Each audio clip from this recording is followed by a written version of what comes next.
Hello everyone, I hope you are doing great. तो हम कर रहे थे इकोनॉमिक्स का इंट्रोडक्शन। तो उसका एक पार्ट हम ऑलरेडी कंप्लीट कर चुके हैं, जिसमें हमने इकोनॉमिक्स के बारे में स्टडी किया कि व्हाट इज इकोनॉमिक्स, और इकोनॉमिक्स की ब्रांच यानी कि माइक्रो और मैक्रो इकोनॉमिक्स के बारे में स्टडी किया। तो जब हम इकोनॉमिक्स की बात कर रहे थे तो हमने पढ़ा था कि फादर ऑफ इकोनॉमिक्स कौन है। फादर ऑफ इकोनॉमिक्स है Adam Smith. Father of economics is Adam Smith, और father of macroeconomics, father of macroeconomics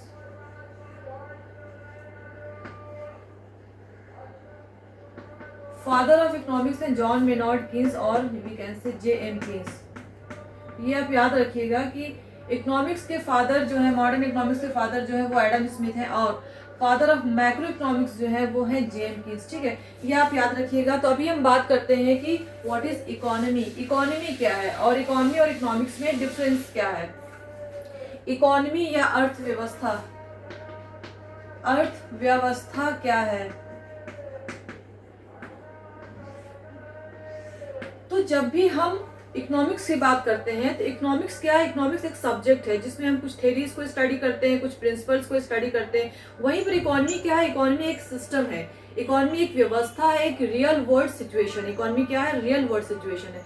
तो इकोनॉमिक्स थेरी है, प्रिंसिपल है, एक सब्जेक्ट है, और इकोनॉमी क्या है, एक व्यवस्था, एक सिस्टम, एक रियल वर्ल्ड सिचुएशन है या फिर प्रैक्टिस है। तो इकोनॉमिक्स में हम थेरीज को, प्रिंसिपल्स को स्टडी करते हैं, वहीं इकोनॉमी में हम इन सारी चीजों को, थेरीज और प्रिंसिपल्स को हम अप्लाई करते हैं। तो इसकी अगर मीनिंग की बात करें तो economy is a system by which people of area earn their living. Economy एक सिस्टम है, एक व्यवस्था है जहां पर लोग क्या करते हैं, काम करते हैं, है ना, अपनी लिविंग को अर्न करने के लिए। तो people perform different different kind of activities in an economy to earn their living. अपनी लिविंग को अर्न करने के लिए, आजीविका को कमाने के लिए लोग अलग अलग तरह के काम करते हैं एक इकोनॉमी में।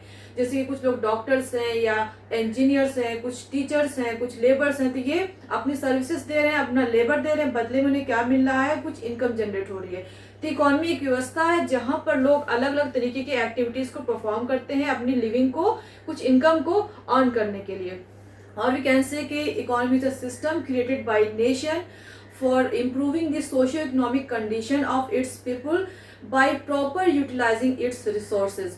इकोनॉमी क्या एक सिस्टम है, एक कंट्री के द्वारा, एक नेशन के द्वारा क्रिएट किया हुआ एक सिस्टम है जहां पर वहां की कंट्री जो है अपने रिसोर्सेज को सही तरीके से इस्तेमाल करते हुए, प्रॉपर तरीके से यूटिलाइज करते हुए लोगों के सोशियो इकोनॉमिक वेलफेयर के लिए काम करती है, उनकी सोशियो इकोनॉमिक कंडीशन को इम्प्रूव करने के लिए काम करती है, वो होती है इकोनॉमी। ठीक है, तो इकोनॉमी हर कंट्री की अलग होती है। अगर इंडिया की बात करें तो हमारी इंडियन इकोनॉमी, अमेरिका की बात करें तो अमेरिकन इकोनॉमी, चाइनीज इकोनॉमी। तो हर कंट्री की इकोनॉमी अलग अलग होती है, क्योंकि एक ये व्यवस्था है, ठीक है, जहां पर लोग different different kind of activities को परफॉर्म करते हैं। गवर्नमेंट जो है अपने रिसोर्सेज को प्रॉपर या सही तरीके से यूटिलाइज करती है लोगों के वेलफेयर के लिए, इकोनॉमिक ग्रोथ को इनहांस करने के लिए, इंक्रीज करने के लिए।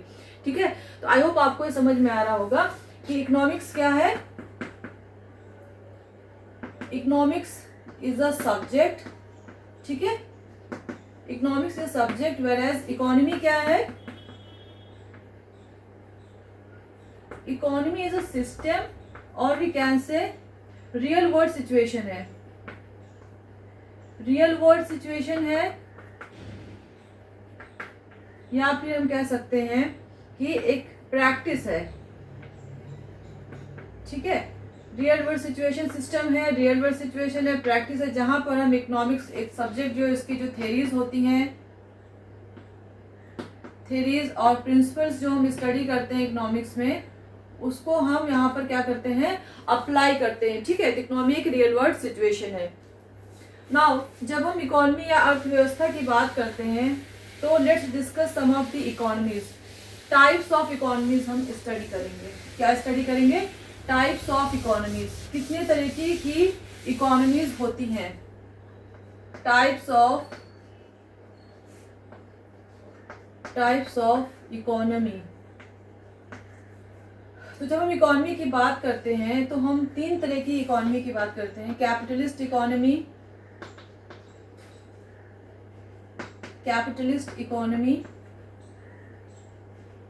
देन सोशलिस्ट इकोनॉमी,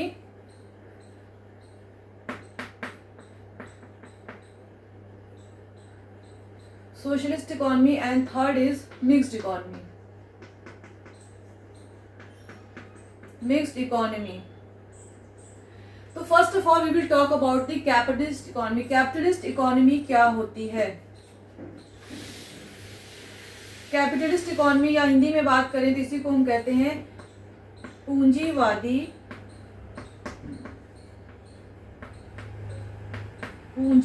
अर्थव्यवस्था।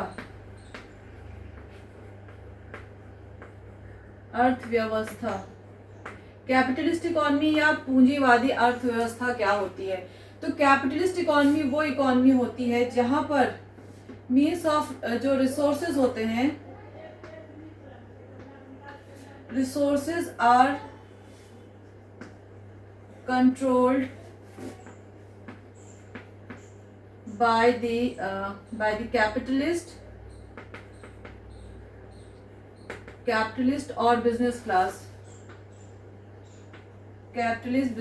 or we can say private sectors। तो कैपिटलिस्ट इकोनॉमी वो इकोनॉमी होती है जहां पर जो भी रिसोर्सेज होते हैं, फैक्टर्स ऑफ प्रोडक्शन जो होते हैं कैपिटलिस्ट के हाथों में होते हैं, या प्राइवेट सेक्टर के हाथों में होते हैं, या बिजनेस फर्म के हाथों में होते हैं। ठीक है, पूंजीवादी के हाथ में होते हैं, या बिजनेस फर्म के हाथों में होते हैं, या प्राइवेट सेक्टर की इकोनॉमी में हाथों में होते हैं। तो कोई भी इकोनॉमी कैसी है, कैपिटलिस्ट है, सोशलिस्ट है या मिक्स्ड है, ये हमें कैसे पता चलता है? हमें इससे पता चलता है कि वहां पर चीजों का प्रोडक्शन कौन कर रहा है। कुछ गवर्नमेंट भी हैं जो प्रोडक्शन करती हैं, देन प्राइवेट सेक्टर या बिजनेस फर्म भी प्रोडक्शन करते हैं। तो कौन सी इकोनॉमी कैपिटलिस्ट इकोनॉमी है या फिर सोशलिस्ट इकोनॉमी है, ये हमें कैसे पता चलेगा? ये देखकर कि प्रोडक्शन कौन कर रहा है। तो कैपिटलिस्ट इकोनॉमी वो इकोनॉमी होती है जहां पर resources are controlled by the capitalist, है ना, and goods and services are produced by the capitalist, by the businessman, by the private sector. तो चूंकि यहाँ पर रिसोर्सेज जो है कैपिटलिस्ट के हाथ में होते हैं, गुड्स एंड सर्विसेज जो प्रोड्यूस होते हैं बिजनेस फर्म या प्राइवेट सेक्टर या कैपिटलिस्ट के द्वारा प्रोड्यूस किए जाते हैं, तो यहाँ पर क्या होता है? कंपटीशन होता है। ठीक है, आपस में कंपटीशन होता है। प्राइसेस कैसे डिटरमाइन होंगे? गुड्स और सर्विसेज के प्राइसेस कैसे डिटरमाइन होंगे? डिमांड एंड सप्लाई से। Demand and supply, prices will be determined by the demand and supply. Market में जब डिमांड एंड सप्लाई का इक्विलिब्रियम होगा तो वहां पर प्राइसेस डिटरमाइन होंगे। और कैपिटलिस्ट के एक और कैरेक्टरिस्टिक क्या होती है कि they work for the profit motive. ये किसके लिए काम करते हैं? प्रॉफिट मोटिव के लिए। इनका मेन एम क्या होता है? प्रॉफिट मोटिव, प्रॉफिट को अर्न करना। ये लोगों के सोशल वेलफेयर के लिए काम नहीं करती हैं। तो कैपिटलिस्ट इकोनॉमी या पूंजीवादी अर्थव्यवस्था वो है जहां पर रिसोर्सेज जो है कैपिटलिस्ट के हाथों में होते हैं या प्राइवेट सेक्टर या बिजनेस फर्म के हाथ में। बहुत ज्यादा कंपटीशन होता है, प्राइसेस डिटरमाइन होते हैं डिमांड एंड सप्लाई से। देन प्रॉफिट मोटिव के लिए ऐसी इकोनॉमीज किसके लिए काम करती हैं? प्रॉफिट मोटिव के लिए। तो अगर हम एग्जाम्पल की बात करें तो यूएस में कैसी इकोनॉमी है? कैपिटलिस्ट इकोनॉमी है। तो after the world war second US has emerged as a strongest nation, है ना। वर्ल्ड वॉर सेकेंड के बाद यूएस जो सबसे ज्यादा स्ट्रॉन्गेस्ट पावरफुल नेशन के रूप में उभर के सामने आया। तो इसने जो इकोनॉमी अडॉप्ट की वो कौन सी इकोनॉमी थी? Capitalist economy. तो अगर इसके एग्जाम्पल की बात करें कैपिटलिस्ट इकोनॉमी की, तो अभी कहाँ पर कैपिटलिस्ट इकोनॉमी? यूएस में और बहुत सारी वेस्टर्न कंट्रीज में कैपिटलिस्ट इकोनॉमी को फॉलो किया जाता है। ठीक है, तो ये बात हो गई कैपिटलिस्ट इकोनॉमी की। अब हम बात करेंगे सोशलिस्ट इकोनॉमी की।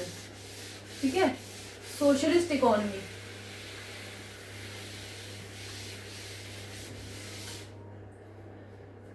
सोशलिस्ट इकोनॉमी हिंदी में बात करें तो समाजवादी अर्थव्यवस्था। समाजवादी अर्थव्यवस्था। तो हमने अभी कैपिटलिस्ट इकोनॉमी के बारे में पढ़ा। तो जहां पर रिसोर्सेज कैपिटलिस्ट या फिर बिजनेस फर्म के हाथों में होते हैं, प्रोडक्शन जो है बिजनेस फर्म के या प्राइवेट सेक्टर के थ्रू हो रहा होता है, वो कैपिटलिस्ट इकोनॉमी होती है। इनका मेन मोटिव क्या होता है? प्रॉफिट को अर्न करना। ठीक है, प्राइसेस डिटरमाइन होते हैं डिमांड एंड सप्लाई से। तो यहाँ पर बहुत ज्यादा कंपटीशन होता है। तो अगर ऐसी इकोनॉमी में अगर प्राइसेस को इंक्रीज करना होगा तो ये लोग क्या कर सकते हैं? आर्टिफिशियल स्कैर्सिटी कर सकते हैं। मतलब चीजों की सप्लाई इकोनॉमी में कम कर देंगे तो क्या होगा? प्राइसेस ऑटोमेटिकली बढ़ जाएंगे, क्योंकि इनको प्रॉफिट अर्न करना है, इनको लोगों के वेलफेयर से कोई लेना देना नहीं है। तो इसके अगेंस्ट जो इकोनॉमी आई वो थी सोशलिस्ट इकोनॉमी। तो सोशलिस्ट इकोनॉमी क्यों आई? उस टाइम पीरियड पे क्या हो रहा था, दो क्लास थी, बुर्जोजी एंड प्रोलिटरेट। बुर्जोजी क्लास जिसको कहते हैं कैपिटलिस्ट क्लास, कैपिटलिस्ट क्लास या बिजनेस क्लास। दूसरी थी प्रोलिटरेट। अगर आप हिस्ट्री पढ़ेंगे तो उसमें आप देखेंगे, इसके बारे में आप स्टडी करेंगे। प्रोलिटरेट यानी कि वर्किंग क्लास और लेबर क्लास। तो ये बुर्जुआजी या कैपिटलिस्ट क्लास जो थे बहुत ज्यादा एक्सप्लॉयटेशन कर रहे थे वर्किंग क्लास का। इनका जो वेल्थ एक्यूमुलेट हो रहा था ये वर्किंग क्लास के एक्सप्लॉयटेशन पर बेस्ड था। उनका शोषण कर रहे थे किस तरीके से, जितना लेबर ये लोग दे रहे थे उतना ज्यादा उनको वेज मिलती नहीं थी। तो यही उनका प्रॉफिट था, यही उनका वेल्थ था कि जितना लेबर काम कर रहे हैं, जितने घंटे काम कर रहे हैं उससे उनको कम वेज देना, यानी कि उनको सब्सिस्टेंस लेवल का वेज देना है, बस इतना कि उनका बस गुजारा हो जाए, उससे ज्यादा उन्हें वेज नहीं देना। तो काफी ज्यादा एक्सप्लॉयटेशन हो रहा था लेबर क्लास का, वर्किंग क्लास का उस टाइम पीरियड में। तो इस चीज को अवॉइड करने के लिए और वर्किंग क्लास को एक्सप्लॉयटेशन से बचाने के लिए एक नई विचारधारा जो आई थी वो थी सोशलिस्ट इकोनॉमी। तो उस टाइम पे रशिया ने इस चीज को सपोर्ट किया कि हम सोशलिस्ट इकोनॉमी को अडॉप्ट करेंगे और कैपिटलिस्ट इकोनॉमी का बायकॉट करेंगे। तो रशिया ने जो अडॉप्ट किया था वो थी सोशलिस्ट इकोनॉमी। ठीक है, रशिया ने कौन सी इकोनॉमी अडॉप्ट की? Socialist economy. तो इसके फीचर्स या कैरेक्टरिस्टिक क्या थी कि resources are controlled, resources are, socialist economy में क्या होता है, resources are controlled by the government. जो भी रिसोर्सेज या मीन्स ऑफ प्रोडक्शन होते हैं वो गवर्नमेंट के हाथ में होते हैं। And decisions are driven by social welfare. Decisions are driven by social welfare. Resources government के हाथ में होते हैं, क्या प्रोड्यूस करना है गवर्नमेंट डिसाइड करती है। जो डिसीजंस होते हैं वो सोशल वेलफेयर के बेसिस पे होते हैं, यानी कि कैसे प्रोड्यूस करना है, क्या प्रोड्यूस करना है, वो सोशल वेलफेयर के बेसिस पर होते हैं, यानी कि लोगों का सोशल वेलफेयर इंक्रीज होना चाहिए। तो यहाँ पर चूंकि कोई कंपटीशन नहीं होता, क्योंकि गवर्नमेंट का कंपटीशन कौन करेगी, तो प्राइसेस कैसे डिटरमाइन होते हैं? प्राइस जो है गवर्नमेंट डिसाइड करती है कि गवर्नमेंट डिसाइड्स, यहाँ पर क्योंकि resources are controlled by the government, तो गवर्नमेंट डिसाइड्स कि at what prices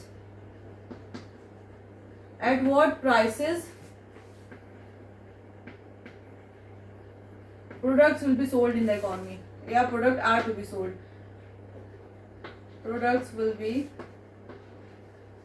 sold in the market। क्योंकि कोई कंपटीशन नहीं है, रिसोर्सेज सारे गवर्नमेंट के हाथ में होते हैं। यहाँ पे गवर्नमेंट डिसाइड करती है कि प्रोडक्ट्स की प्राइसेस क्या होंगी, कितने पे प्रोडक्ट मार्केट में बेचा जाएगा। ठीक है, गवर्नमेंट का मेन मोटिव क्या है, लोगों के वेलफेयर को इनहांस करना। तो हमने कैपिटलिस्ट इकोनॉमी की बात किया, हमने बात किया सोशलिस्ट इकोनॉमी की। सोशलिस्ट इकोनॉमी में जितने भी रिसोर्सेज हैं गवर्नमेंट के हाथ में होंगे, प्राइसेस भी कौन डिटरमाइन करेगा, गवर्नमेंट डिटरमाइन करेगी। अब हम बात करेंगे मिक्स्ड इकोनॉमी की। ये मिक्स्ड इकोनॉमी क्या होती है, व्हाट इज मिक्स्ड इकोनॉमी, और इसके एग्जाम्पल क्या है, किस किस कंट्री में मिक्स्ड इकोनॉमी है।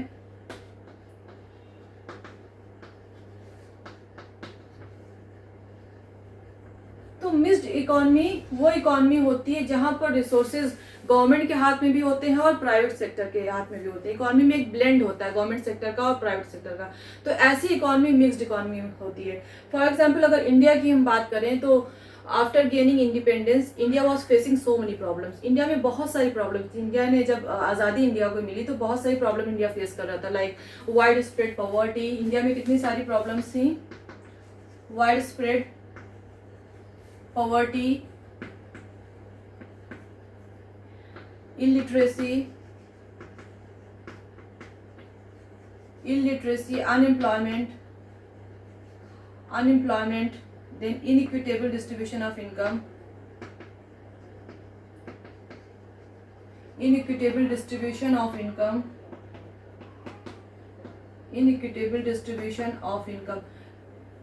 high birth rate, high death rate, इस तरह की बहुत सारी problem. Then low economic growth. तो इंडिया को जब आज़ादी मिली तो इंडिया इन सब प्रॉब्लम से जूझ रहा था, wide spread poverty, then illiteracy, then unemployment, inequitable distribution of income, then low economic growth. Inequitable distribution of income यानी कि कुछ लोगों के पास बहुत ज़्यादा इनकम थी, बहुत ज़्यादा पैसे थे, और कुछ लोग बहुत ज़्यादा पॉवर्टी में जी रहे थे, ठीक है। देन डेथ रेट बहुत ज़्यादा थी, बर्थ रेट भी बहुत ज़्यादा थी, ग्रोथ रेट बहुत ज़्यादा कम थी। तो at this point after gaining independence, India was facing so many problems, so there was a need for a policy which could solve all these issues ना। इंडिपेंडेंस के बाद इंडिया इतनी सारी प्रॉब्लम को फेस कर रही थी, तो ऐसी पॉलिसी की रिक्वायरमेंट थी, ऐसी पॉलिसी की जरूरत थी जो इन सारी प्रॉब्लम्स को सॉल्व कर सके। तो mixed economy provided an opportunity which can fulfil both the objectives of our economy, that is high economic growth, high economic growth and social justice.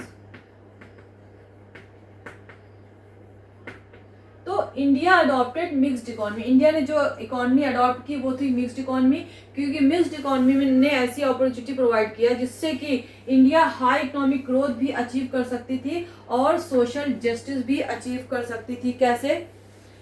Mixed economy means India adopted both capitalist economy and socialist economy.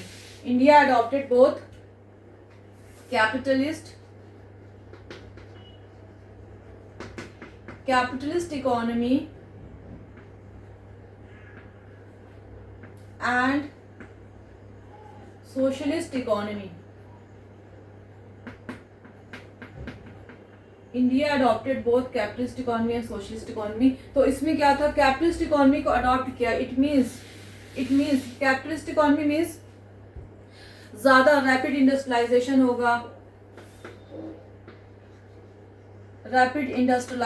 होगा,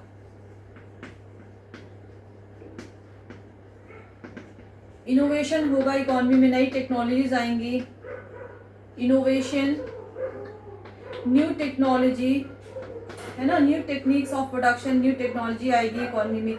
इससे क्या होगा, India can achieve high economic growth, है ना, high economic growth achieve किया जा सकता है। क्योंकि उस टाइम पे क्या था कि Indian economy was highly dependent on the western economy. हम जितनी भी मैन्युफैक्चर्ड आइटम थे उसको खुद प्रोड्यूस नहीं कर रहे थे, बाहर की कंट्रीज से हम इंपोर्ट कर रहे थे। तो हमें क्या करना था, हमें सेल्फ सफिशिएंट बनना था, सेल्फ रिलायंट बनना था, जिससे कि हम इन सारी चीज़ों को अपने कंट्री में खुद प्रोड्यूस कर सकें, ठीक है। और जो इंपोर्ट पे हमारा इतना ज़्यादा एक्सपेंडिचर हो रहा था ना, हमारे फॉरेन एक्सचेंज इतने ज़्यादा खर्च हो रहे थे इंपोर्ट पर, उसको हम कहीं ना कहीं मिनिमाइज कर सकें। तो हमें सेल्फ सफिशिएंट बनना था, सेल्फ रिलायंट बनना था। इसलिए इंडिया ने मिक्स्ड इकोनॉमी को अडॉप्ट किया, यानी कि कैपिटलिस्ट इकोनॉमी को भी अडॉप्ट किया। कुछ सेक्टर्स जो थे प्राइवेट सेक्टर के हाथ में दे दिए, बाकी कुछ जो क्रूशियल सेक्टर्स थे वो गवर्नमेंट ने अपने हाथ में रखा। क्यों? क्योंकि जब हम सोशल इकोनॉमी की बात करें, it means it will work for the social welfare of the people. Government क्या करेगी, सोशल वेलफेयर के लिए काम करेगी। जैसे कि पॉवर्टी है तो पॉवर्टी एलिविएशन प्रोग्राम लेकर के आएगी, ठीक है, पॉवर्टी एलिविएशन प्रोग्राम आएंगे। देन अनएम्प्लॉयमेंट स्कीम्स आएंगी, ठीक है, लिटरेसी, रिमूवल ऑफ इलिटरेसी, उसके लिए गवर्नमेंट बहुत सारे प्रोग्राम लेकर के आएगी। जैसे कि सर्व शिक्षा अभियान, ये तो काफ़ी बाद में है, उससे पहले बहुत सारी स्कीम्स आई, operation black board and then Mahila Samakhya, बहुत सारी स्कीम्स आई एजुकेशन से related. Then right to education आया 2009 में। तो गवर्नमेंट जो भी काम करती है वो लोगों के वेलफेयर के लिए काम करती है। और इनइक्विटेबल डिस्ट्रीब्यूशन ऑफ इनकम है इकोनॉमी में, इट मीन्स उसको कहीं ना कहीं रिड्यूस करना है। तो जो रिच क्लास के पीपल है उनको हाईली टैक्स करना है, और वहाँ से जो टैक्स आ रहा है हमें जो पुअर पीपल हैं उनको चीज़ें जो है सब्सिडाइज रेट पे प्रोवाइड करना है, उनको कम टैक्स करना है। या जो भी पैसा वहाँ से आ रहा है हम उससे क्या कर सकते हैं, पॉवर्टी एलिवेशन प्रोग्राम पे स्पेंड कर सकते हैं, अनएम्प्लॉयमेंट स्कीम पे स्पेंड कर सकते हैं। जैसे कि आपने देखा होगा नरेगा है या मनरेगा, 100 डेज का जो एम्प्लॉयमेंट प्रोग्राम दिया जा रहा है, ये सब क्या है, कहीं ना कहीं पॉवर्टी को या अनएम्प्लॉयमेंट को रिमूव किया जाता है इन सारी स्कीम्स के थ्रू, ठीक है। तो इसलिए गवर्नमेंट ने मिक्स्ड इकोनॉमी को अडॉप्ट किया, जिससे कि हमारा कैपिटलिस्ट इकोनॉमी के थ्रू हमारा इकोनॉमिक ग्रोथ को हम अचीव कर सके, और सोशलिस्ट इकोनॉमी के थ्रू हम सोशल वेलफेयर को अचीव कर सके, और इकोनॉमी से इनइक्विटेबल डिस्ट्रीब्यूशन ऑफ इनकम जो है उसको हम रिमूव कर सकें, ठीक है। तो आई होप ये आपको समझ में आ रहा होगा। तो हमने डिस्कस किया कैपिटलिस्ट इकोनॉमी के बारे में, सोशलिस्ट इकोनॉमी के बारे में, और हमने डिस्कस किया मिक्स्ड इकोनॉमी। 3 इकोनॉमीज हमने डिस्कस करी। इसके अलावा on the basis of development भी कुछ इकोनॉमीज हैं, ठीक है। Types of economy on the basis of development, on the basis of development. तो डेवलपमेंट के बेसिस पे जब हम बात करते हैं तो there are 3 types of economies. Under developed economies, under developed economy, then developing economy, developing economy and third है हमारा developed economy.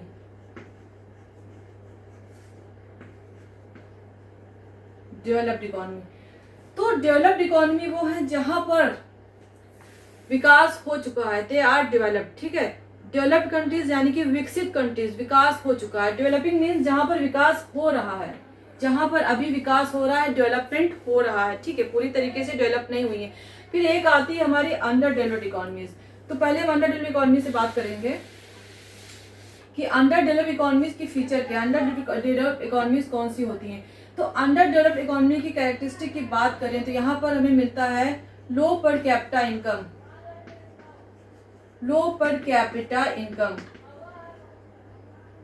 Under developed economy वो इकोनॉमी है जहां पर हम कह सकते हैं कि वो अभी बेसिक रिक्वायरमेंट में ही फंसी हुई है, यानी कि जो बेसिक रिक्वायरमेंट होती है, रोटी, कपड़ा, मकान, हेल्थ, एजुकेशन, अभी इन्हीं सारी चीजों में ये लोग फंसे हुए हैं। यहाँ पे डेवलपमेंट, इकोनॉमिक परफॉर्मेंस बहुत ही लो है। यहाँ पे डेवलपमेंट अभी स्टार्ट नहीं हुआ या तो बहुत ही लो है, वेरी लो इकोनॉमिक परफॉर्मेंस, ठीक है, low economic performance.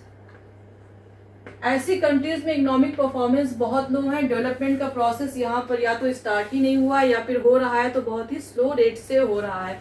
Then low per capita income, इसका मतलब है हिंदी में बात करें तो निम्न प्रति व्यक्ति आय, प्रति व्यक्ति आय। लोगों की इनकम यहाँ पे पर हेड जो इनकम है, एक तो होती है जीडीपी जो पूरे देश की इनकम होती है, एक पर्टिकुलर इंडिविजुअल की इनकम की जब हम बात करते हैं तो वो होती है पर कैपिटा इनकम, यानी कि पर हेड इनकम क्या है। तो ऐसी कंट्रीज में पर हेड इनकम बहुत ही लो है, लो पर कैपिटा इनकम है। देन स्टैंडर्ड ऑफ लिविंग बहुत ही लो है लोगों का, low standard of living, low standard of living, और वी कैन से निम्न जीवन स्तर, निम्न जीवन स्तर। लोगों का स्टैंडर्ड ऑफ लिविंग बहुत ही है। इंफ्रास्ट्रक्चर की बात करें तो poor infrastructure, poor infrastructure, poor infrastructure में आ जाता है हमारे पास economic infrastructure and social infrastructure. Economic infrastructure then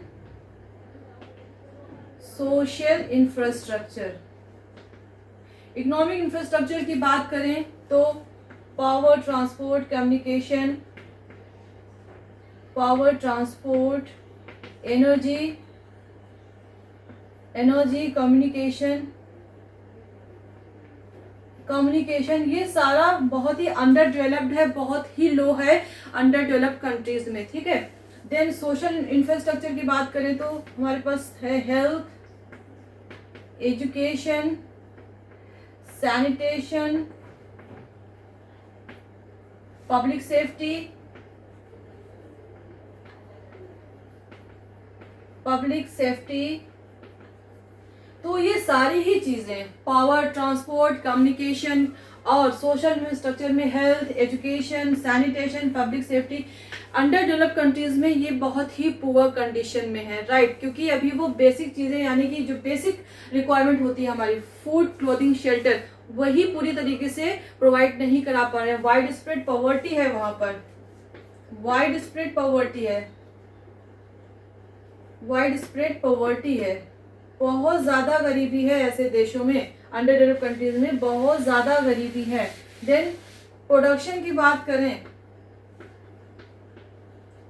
production की बात करें तो बहुत ही लो है, प्रोडक्टिविटी वहां पर लो है। इकोनॉमी मेनली एग्रेरियन है, इकोनॉमी कैसी है, एग्रेरियन इकोनॉमी है। They are dependent, heavily dependent on agriculture, agrarian, agrarian economy है, heavily dependent on agriculture. Technology बहुत ही लो है वहां पर। और सबसे इम्पॉर्टेंट फीचर की अगर हम बात करें तो वहां पे अंडर यूटिलाइजेशन ऑफ रिसोर्सेज है, अंडर यूटिलाइजेशन ऑफ रिसोर्सेज। तो रिसोर्सेज की कमी नहीं है। अगर हम एक एग्जांपल लें तो अफ्रीकन कंट्री की अगर बात करें तो Africa is a continent which is based by abundance of natural resources. Africa में नेचुरल रिसोर्सेज की कमी नहीं है, उनके पास मिनरल्स का खजाना है। अगर क्वार्ट्ज, गोल्ड, आयरन और कॉपर, इन सारे, या रबर, तो बहुत सारे मिनरल्स हैं, बहुत सारे नेचुरल रिसोर्सेज जो वहाँ पे अबेंडेंस में बहुत ज़्यादा अमाउंट में पाए जाते हैं। उनके पास रिसोर्सेज की कमी नहीं है, बट प्रॉब्लम क्या है, अंडर यूटिलाइज्ड है। अंडर यूटिलाइज क्यों है? क्योंकि उनके पास टेक्नोलॉजी इतनी एडवांस नहीं है, ठीक है, दे आर लैकिंग टेक्नोलॉजी। उनके पास इतनी एडवांस टेक्नोलॉजी नहीं है कि अपने जो ये मिनरल्स हैं, नेचुरल जो मिनरल्स हैं, रॉ मिनरल्स हैं, उनको एक्सट्रैक्ट कर सकें, उनकी माइनिंग करके उन्हें निकाल सकें। तो ऐसे कंट्रीज में क्या होता है, जो वेस्टर्न कंट्रीज होते हैं उनकी कंपनीज वहाँ पर जाती हैं और उनके बीच में कुछ एग्रीमेंट होता है कि हम आपके नेचुरल रिसोर्सेज को एक्सट्रैक्ट करेंगे, बदले में जो भी सेटलमेंट होता है, जो भी एग्रीमेंट होता है, कितना अमाउंट आपको पे करेंगे, जो भी एग्रीमेंट होता है उसके बेसिस पर वो होता है। तो सारा वहाँ का नेचुरल रिसोर्स ये निकाल करके ले जाते हैं और अपने कंट्री के डेवलपमेंट प्रोसेस में लगाते हैं। और ये उन्हें एक्सट्रैक्ट क्यों नहीं कर पा रहे? क्योंकि उनके पास इतनी एडवांस टेक्नोलॉजी नहीं है। तो फॉर एग्जांपल अगर हम एक वेस्ट अफ्रीका के एक कंट्री की बात करें, आपने पढ़ा होगा इसके बारे में, वेस्ट अफ्रीका में एक कंट्री है Burkina Faso. Burkina Faso west Africa में एक कंट्री है, जो कि यहाँ पर गोल्ड बहुत ज़्यादा अमाउंट में पाया जाता है। तो यहाँ पे क्या था, काफ़ी सालों से जो वेस्टर्न कंट्रीज की कंपनीज थी वो उन्होंने एग्रीमेंट साइन किया हुआ था कि वो एक्सट्रैक्ट करेंगी। तो यहाँ के प्रेसिडेंट थे इब्राहिम ट्राउरी, कैप्टन इब्राहिम ट्राउरी थे यहाँ के प्रेसिडेंट। तो उन्होंने क्या किया, उन्होंने नेशनलिस्टिक पॉलिसीज़ को अडॉप्ट किया और उन्होंने कहा कि हम अपने यहाँ का जो रॉ मटेरियल है, स्पेशली गोल्ड, इसका एक्सपोर्ट नहीं करेंगे वेस्टर्न कंट्रीज़ के लिए, ठीक है। और हम अपने यहाँ का जो रॉ मटेरियल है, मिनरल्स हैं, उसको अपने सिटीजन्स के बेटरमेंट के लिए यूटिलाइज करेंगे। दूसरा, इन्होंने क्या किया, इन्होंने जो वेस्टर्न कंट्रीज़ की जो माइनिंग कंपनीज, तो उस पर बैन लगा दिया और उनसे कहा कि आपके पास जितने भी कंट्रोल है हमारे यहाँ के नेचुरल रिसोर्सेज को एक्सट्रैक्ट करने को, वो हमें हैंड ओवर कीजिए, हमारी गवर्नमेंट को हैंड ओवर कीजिए। तो इन्होंने ये एक स्टेप लिया, काफ़ी अच्छा स्टेप है। ऐसी बहुत सारी कंट्रीज़ है अफ्रीका में, नाइजर है, माली है, तो ऐसी बहुत सारी कंट्रीज़ है जिन्होंने ऐसे स्टेप्स लिए हैं कि हमारे यहाँ के रिसोर्सेज को आप एक्सट्रैक्ट करके नहीं ले जाएंगे, हम खुद एक्सट्रैक्ट करेंगे, टेक्नोलॉजी हम बाहर से लाएंगे और हम खुद एक्सट्रैक्ट करेंगे अपने यहाँ के नेचुरल रिसोर्सेज को। तो ये एक तरीके से अवेयरनेस है। तो इससे हमें क्या पता चलता है कि अफ्रीकन कंट्रीज में रिसोर्सेज की कमी नहीं है, अगर उनको प्रॉपरली यूटिलाइज किया जाए तो वहाँ पे डेवलपमेंट हो सकता है। बट उनके पास अभी इतनी टेक्नोलॉजी इतनी एडवांस नहीं है कि वो अपने रिसोर्सेज को एक्सट्रैक्ट कर सकें या अपने कंट्री के बेटरमेंट के लिए यूटिलाइज कर सकें। Getting my point. तो हमने पढ़ा अंडर डेवलप्ड इकोनॉमीज के बारे में कि यहाँ पे लो पर कैपिटा इनकम है, लो स्टैंडर्ड ऑफ लिविंग है, पुअर इंफ्रास्ट्रक्चर है, देन वाइड स्प्रेड पॉवर्टी है, प्रोडक्शन काफ़ी लो है, एग्रेरियन इकोनॉमी, टेक्नोलॉजी बहुत लो है, इलिटरेसी है, हाई डेथ रेट है, हाई बर्थ रेट है। तो ऐसी इकोनॉमीज को हम क्या कहते हैं, अंडर डेवलप्ड इकोनॉमी। यहाँ पे इकोनॉमिक परफॉर्मेंस कैसी है, बहुत ही लो है। यहाँ पे डेवलपमेंट की तो हम बात ही नहीं करें, ये लोग अभी बेसिक चीज़ों में ही फंसे हुए हैं, ठीक है। यानी कि बेसिक चीज़ें क्या है, फूड है, क्लोथिंग है, शेल्टर है, सैनिटेशन है, राइट। तो ये है under developed economy. Now we will talk about the developing economies. अब हम बात करेंगे डेवलपिंग इकोनॉमी की। डेवलपिंग इकोनॉमी, तो डेवलपिंग इकोनॉमी का सबसे बड़ा एग्जांपल क्या है, हमारी कंट्री इंडिया। हम क्या है, हमारी इकोनॉमी क्या है, एक डेवलपिंग इकोनॉमी है। हम पूरी तरीके से डेवलप नहीं हुए हैं, हम वर्ल्ड की 5th largest GDP growth rate में आते हैं, बट अभी हम डेवलप नहीं हुए हैं क्योंकि वी आर स्टिल इम्प्रूविंग, ठीक है, वी आर स्टिल इम्प्रूविंग। हमारे यहाँ इंडस्ट्रियलाइजेशन हो रहा है, रैपिड इंडस्ट्रियलाइजेशन हो रहा है, इंडस्ट्रियलाइजेशन। साइंस एंड टेक्नोलॉजी में काफ़ी एडवांसमेंट है, advancement in science and technology. Science and technology हमने काफ़ी ज़्यादा कुछ अचीव कर लिया है। देन बहुत सारी इंडस्ट्रीज हम बहुत सारी चीज़ों को एक्सपोर्ट कर रहे हैं, but at the same time we are facing problems like poverty, poverty, illiteracy, unemployment. तो इतने सारे एडवांसमेंट के साथ साथ हम कुछ प्रॉब्लम भी फेस कर रहे हैं, जैसे कि पॉवर्टी बहुत ज़्यादा है हमारे यहाँ, ठीक है, और इलिटरेसी है। अभी भी हमने 100% जो एलिमेंट्री एजुकेशन में जो गवर्नमेंट का टारगेट था, जो कि अभी फर्स्ट 5 ईयर प्लान से चल रहा है, ठीक है, कि हमें 6% ऑफ जीडीपी का 6% ऑफ जीडीपी हमें एजुकेशन पे स्पेंड करना है, वो अभी भी हम एक्सपेंड नहीं कर पा रहे हैं, क्योंकि वेस्टर्न कंट्रीज काफ़ी टाइम पहले से ही अपने जीडीपी का बहुत सारा प्रोपोर्शन स्पेंड कर रहे हैं। हमारा टारगेट क्या था? कोठारी कमीशन आया था 1966 में, उसने ये रिकमेंड किया था कि हमें अपनी एजुकेशन का 6% ऑफ जीडीपी, अपनी जीडीपी का 6% जो है एजुकेशन पे स्पेंड करना है, ठीक है, जो कि अभी भी हम नहीं कर पा रहे हैं। तो इलिटरेसी बहुत बड़े लेवल पे है, अभी भी हम एलिमेंट्री एजुकेशन को अचीव नहीं कर पा रहे हैं। हमें ड्रॉप आउट रेट कम करना है, जेंडर डिस्पैरिटी एजुकेशन में कम करना है, वो हम नहीं कर पा रहे हैं। देन पुअर हेल्थ फैसिलिटीज भी पुअर हैं, ठीक है। अनएम्प्लॉयमेंट की तो कंडीशन आपको पता ही है। तो एक तरह से एक जगह तो हम बहुत ज़्यादा इंडस्ट्रियलाइजेशन में बहुत ज़्यादा आगे बढ़ चुके हैं, then advance science and technology में बहुत ज़्यादा हमने अचीव कर लिया है, लेकिन ग्राउंड रियलिटी ये है कि ये सारी प्रॉब्लम भी अभी हम फेस कर रहे हैं। इन सारी प्रॉब्लम से हम बाहर निकल नहीं पाए हैं। तो जब ये सारी प्रॉब्लम हम फेस कर रहे हैं तो हम कैसे समझ सकते हैं कि हम एक डेवलप्ड इकोनॉमी है? तो India is still an developing economy, ठीक है। तो ये हमने बात करी डेवलपिंग इकोनॉमी की। आई होप ये आपको क्लियर हो रहा होगा, ठीक है। Now we will talk about developed economy. Developed economy.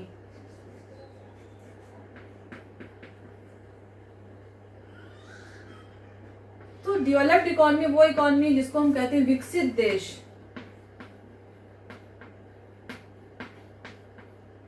विकसित देश, डेवलपिंग थे विकासशील देश और डेवलप्ड है विकसित देश, यानी कि डेवलपमेंट हो चुका है। इनके फीचर्स क्या है? High growth rate, high GDP growth, high productivity,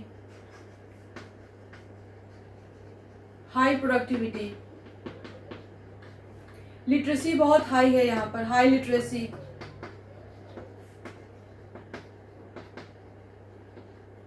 advance technology,